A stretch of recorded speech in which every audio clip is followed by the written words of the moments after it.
Okay, so problem I'll be going over today is longest consecutive sequence. As a medium, it says, given an unsorted array of integers nums, return the length of the longest consecutive element sequence. You must write an algorithm that runs in O of n time, right? So first thought, well, first we'll look at the examples, right? Input is 100, 4, 200, 132. Output is 4, because even though it's not in order, we do have consecutive elements 1, 2, 3, and 4. So the longest consecutive element sequence is 1, 2, 3, 4. Same with this guy, it's out of order, but it adds up 0, 1, 2, 3, 4, 5, 6, 7, 8, 9.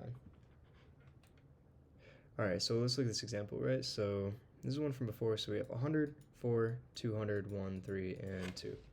Obviously, we know from before that our answer is going to be 4 because we have 1, 2, 3, and 4. But let's look down here, right? So the obvious solution, what you're going to come to first is, alright, so what happens if I just sort it? What happens if I just go 1, 2, 3, 4, 100, 200. And I just take this, I just sort it, and then I just know if I increment by 1 every single time, until I get to a point where I can't increment by 1 and have that be the next number, then I know that I've found my longest and I can keep track of my longest. This works.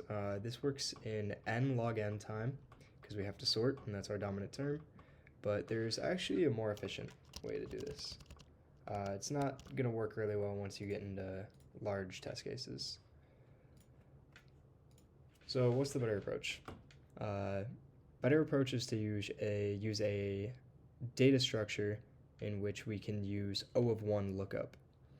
And the reason that's going to be so important is because the point of sorting from before was to find if a value, let's say we start at value 1, we need to look for a value that equals our current value I plus 1.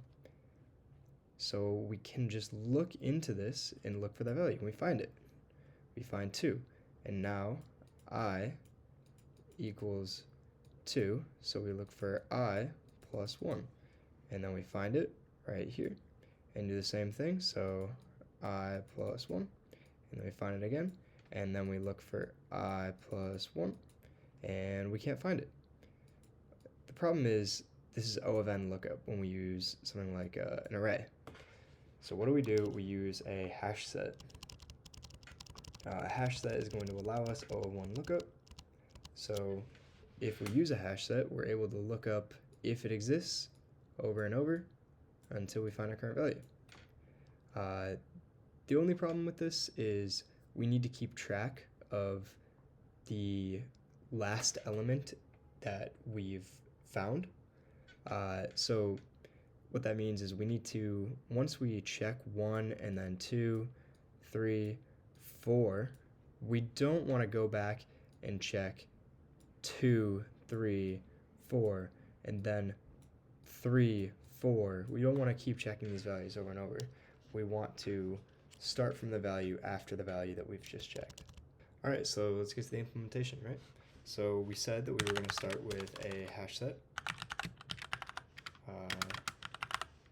We're going to start with a hash set, and then we're going to go through all of our numbers. So for num and nums, hash set dot, I forget, is it add? I think it's add. Hash set dot add num. I usually use C++, so for num and nums, hash set dot add num. So then we go for num, or for, say for num in hash set. So we want to check every value in hash set. Well, first of all, let's keep our length, right? So length, our current length is going to be equal to 0. No, actually, we can keep it equal to 1 because we do need to implement a check up here, right? So we need to say if length of nums is, if length of nums equals 0, we know we can just return 0. No reason to keep checking.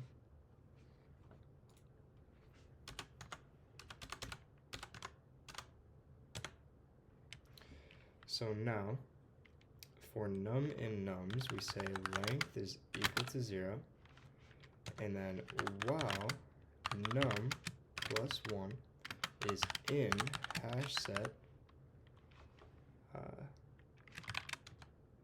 say length plus equals 1. And then we say, or whoops, length is not equal to 1, length is equal to, length is initialized at 2. This is not length, my bad, this is longest. Longest, so this is how we're going to keep track of our longest string that we found yet, or our longest subarray that we found. So our length is starting at 1 because our value, because we know that if we're checking a value, that value starts at 1, right? Our size is 1. So while num plus 1 is in hash set, so the number above the number that we're looking for, length plus equals 1,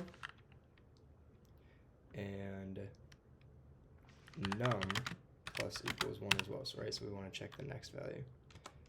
Then we say, then once this stops, once we can't find a value, we say longest equals max of longest and length. And what's going to be important here is implementing what we talked about earlier, right? So we don't want to check it if we've already checked it within an array, right? So if we check 1, 2, 3, 4, we don't want to check 2, 3, 4, and 3, 4, and 4, right? We want to skip those values. So the check that we're going to use is actually if num minus 1 is in hash set, is not in hash set, then we continue with this search, right? So if we can find a value that exists before the value that we're already checking, we know that we don't need to check that value, right? So if we have 1, 2, 3, and 4 in our hash set, there's no reason to start at number 2 because we know that 1, 2, 3, 4 is going to be the longest occurrence that has 2 in it. So here we go. So longest equals max.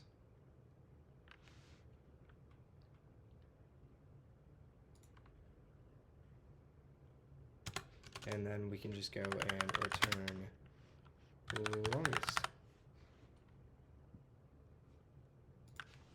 And we run it. So now we can go ahead and submit. It runs and it's pretty efficient. Time complexity is O of n because we just looked through every number in the list. We just hashed it and looked through every single time.